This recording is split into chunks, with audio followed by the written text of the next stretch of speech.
दोस्तों नमस्ते, जय माता दी। मैं अपने चैनल सोनम मोदी लोकगीत में अवधी लोकगीत दोनों के आप लोग का स्वागत करती हूँ। एक छोटा सा बहुत प्यारा चुटकुला नाच गीत है, तो आप लोग सुनिएगा। कहाँ बना चाहिए आप लोग सुनिएगा, फुलवाज करिएगा। कमेंट बॉक्स में ज़रूर बताइएगा कि हमारा गीत कैसा लगा। अगर अच्छा लगा तो हमारे चैनल को लाइक सब्सक्राइब शेयर कमेंट ज़रूर कीजिएगा। और चलिए आप लोग सुनिए, मैं सुनाती हूँ।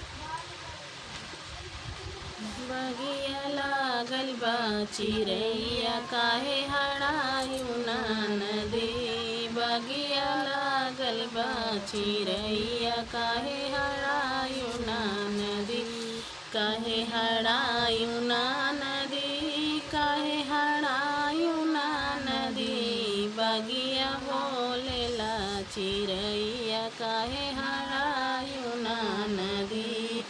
सोने की थाली में जेवना परोसे, सोने की थाली में जेवना परोसे। जेवन जेवतै मोरे बलमुआ बेला मायु ना नदी। जेवन जेवतै मोरे बलमुआ बेला मायु ना नदी। बगिया लागल बा चिरैया काहे हड़ायु ना नदी। बगिया लागल बा चिरैया काहे हड़ायु ना नदी। काहे हड़ायु ना नदी, काहे हड़ायु ना नदी। बगिया लागल बा चिरैया काहे हड़ायु ना नदी।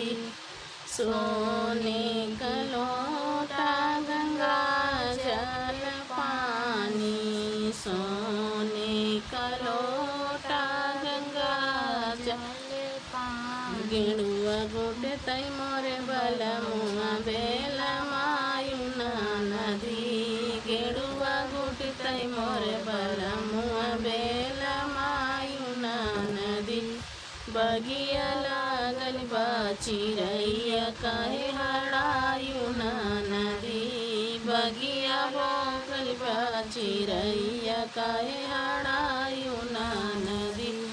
काहे हड़ायु ना नदी, काहे हड़ायु ना नदी। बगिया लागल बा चिरैया काहे हड़ायु ना नदी।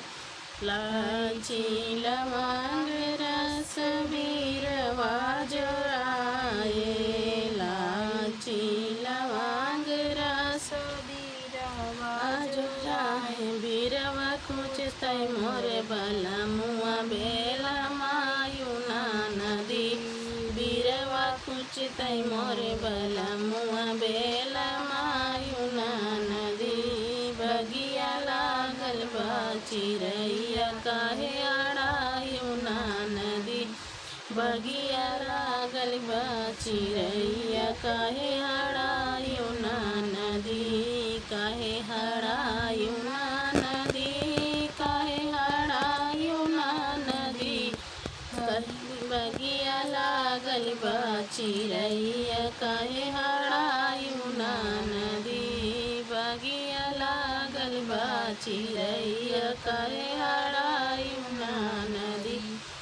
फूलही बीन चुनी से जिया लगाए, फूलही बीन चुनी से जिया लगाए। से जिया सुतै मोरे बलमुआ बेला मायु ना नदी। से जिया सुतै मोरे बलमुआ बेला मायु ना नदी।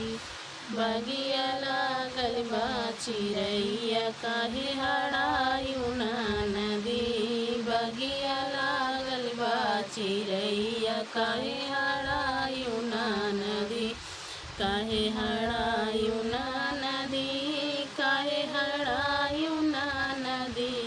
बगिया बोलेला चिरैया काहे हड़ायु ना नदी। बगिया बोलेला चिरैया काहे हड़ायु